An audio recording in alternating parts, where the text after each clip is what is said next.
శ్రీ గణేశాయ నమః. భక్తులారా, ఈరోజు మనం వినాయకుడి అవతార రహస్యం గురించి, శివపార్వతుల దివ్య లీలల గురించి ఒక పవిత్రమైన కథ విందాం.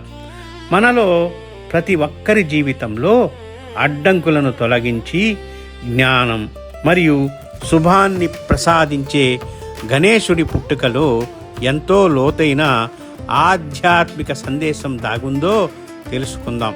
మంచి మనసుతో, పవిత్రమైన భావంతో ఈ కథను వినండి. పార్వతీదేవి సృష్టించిన దివ్య బాలుడు.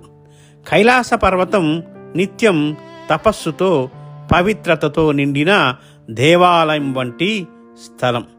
ఒకరోజు పార్వతీదేవి స్నానానికి సిద్ధమవుతూ ఉండగా ఎవరు తనను ఇబ్బంది పెట్టకూడదని అనుకుంది. ఆమె నందిని పిలిచి ఎవ్వరినీ లోపలికి రానివ్వకు అని చెప్పింది. నంది ఎంతో భక్తి శ్రద్ధలతో కాపలా కాసింది. కానీ శివుడు స్వయంగా వచ్చినప్పుడు నంది తన ప్రభువును ఆపలేకపోయింది. నంది శివుడికి విశ్వాసపాత్రుడు, అతని ఆజ్ఞకు బద్ధుడు. పార్వతి దీన్ని చూసి బాధపడ్డది. నాకు అంకిత భావంతో ఉండే వ్యక్తి కావాలి అని ఆలోచించింది. అలా ఆమె తన శరీరం నుండి పసుపు ముద్దను తీసి ప్రేమతో, శక్తితో, ప్రాణశక్తిని నింపి ఒక దివ్యమైన బిడ్డను సృష్టించింది. అదే గణేశుడు. ఆమె అతన్ని తన సొంత కుమారుడిగా ప్రకటించింది.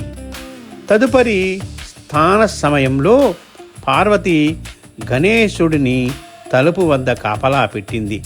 అప్పుడే శివుడు తిరిగి వచ్చాడు. కానీ గణేశుడు తన తల్లి ఆజ్ఞకు నిజాయితీగా లోపలికి రావద్దు అని శివుడికి చెప్పారు. అప్పుడు శివుడు ఆశ్చర్యపోయారు. నా ఇంట్లోకి నాకు ప్రవేశం లేదంటావా అనే కోపం పుట్టింది. తనను పంపిన గణాలు, దేవతల సైన్యం గణేశుడిపై దాడి చేయగా వారందరూ ఓడిపోయారు. ఒక చిన్న బాలుడి నుండి వచ్చిన ఈ దివ్య శక్తి శివుని ఆశ్చర్యపరిచింది. అంతలో శివుడు కోపంతో తన త్రిశూలాన్ని ప్రయోగించి గణేశుడి తలను నరికాడు. దివ్య బాలుడు అక్కడికక్కడే ప్రాణం విడిచాడు. పార్వతీదేవి ఆగ్రహం మరియు గణేశుడి పునర్జన్మ. గణేశుడి మరణ వార్త విని పార్వతీదేవి ఆగ్రహంతో వణికిపోయింది. ఆమె దుఃఖం అంతయే కాదు, సృష్టిని నాశనం చేస్తానని ప్రతిజ్ఞ చేసింది. బ్రహ్మ, విష్ణు, దేవతందులందరూ వణికిపోయారు. బ్రహ్మదేవుడు ఆమెను శాంతింపజేయడానికి ప్రార్థించాడు. అప్పుడు పార్వతి 2 షరతులను పెట్టింది. గణేశుడు తిరిగి బ్రతకాలి. 2, అతన్ని ప్రధాన దేవతగా, ముందుగా పూజించబడే దేవుడిగా నిలబెట్టాలి. ఇప్పుడు శివుడు తన తప్పును గ్రహించి అంగీకరించాడు. అతడు బ్రహ్మని ఉత్తర దిశగా చూసే మొట్టమొదటి జీవితలను తెమ్మని చెప్పాడు. ఆ జీవి ఏనుగు. బలమైన జ్ఞానానికి ప్రతీక అయిన ఏనుగు తలను శివుడు గణేశుడు శరీరానికి జతచేసి తిరిగి ప్రాణం పోశాడు. అప్పటి నుంచే నువ్వే గణాలకు నాయకుడు, గణపతి విఘ్నాలను తొలగించే విఘ్నేశ్వరుడు అని శివుడు ప్రకటించాడు. అలా ప్రపంచం పొందింది జ్ఞానం, శక్తి, శుభం, ఐశ్వర్యానికి అధిపతి అయిన గణేశుడిని. గణేశుడి జననంలో దాగి ఉన్న ఆధ్యాత్మిక అర్థం. ఈ కథ సాధారణ ప్రజల కథ కాదు. దీనిలో లోతైన యోగ, ఆధ్యాత్మిక రహస్యాలు దాగి ఉన్నాయి. పార్వతీదేవి కుండలిని శక్తి, మూలాధార చక్రంలో నివసించే జీవశక్తిని సూచిస్తుంది. పసుపు ముద్ద మూలాధార తత్వం, భూమి, స్థిరత్వం, శక్తి. గణేశుడు మనలోని అవగాహన యొక్క కాపరి, మన ఆధ్యాత్మిక ప్రయాణానికి ద్వారం తీసుకెళ్లే శక్తి. శివుడి త్రిశూలం అహంకారాన్ని నశింపచేసే జ్ఞానం. మన నేను అనే భావాన్ని తొలగించి నిజమైన స్వరూపాన్ని చూపిస్తుంది.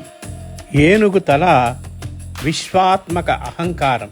వ్యక్తిగత అహంకారం తొలగాక విశ్వాన్ని చూసే పెద్ద అవగాహన కలగడం. గణాలకు నాయకత్వం. ప్రకృతి శక్తులపై నియంత్రణ. ధ్యానం, ప్రార్థన ద్వారా మనలోని అన్ని శక్తులు సర్దుబాటవడం. ఈ కథ మనకు చెబుతుంది, వినాయకుడిని ముందుగా పూజించడం అంటే మనలోని అడ్డంకులను తొలగించడం, మనసును శుద్ధి చేయడం. గణేశుడి జన్మ కథ మనకు ఒక గొప్ప బోధను ఇస్తుంది. జ్ఞానం, నమ్రత, విధేయత, ప్రేమ ఉన్న చోట దైవకృప ఉంటుంది. వినాయకుడు మన పక్కన ఉంటే ఎంతటి విఘ్నమైనా సులభంగా తొలగిపోతుంది. ప్రతి పని ప్రారంభంలో ఆయనను స్మరించడం వల్ల మన ప్రయత్నం విజయవంతమవుతుంది. ఈ పవిత్ర గణేశ కథ విన్న మీ అందరికీ విఘ్నాలు తొలగి, జ్ఞానం పెరిగి, ఆరోగ్యం, శ్రేయస్సు, శాంతి నిండాలని శ్రీ గణపతి బప్ప ఆశీర్వదించాలని మిమ్మల్ని మనసారా ఆశీర్వదిస్తున్నాము. ఓం శ్రీ గణపతియే నమః.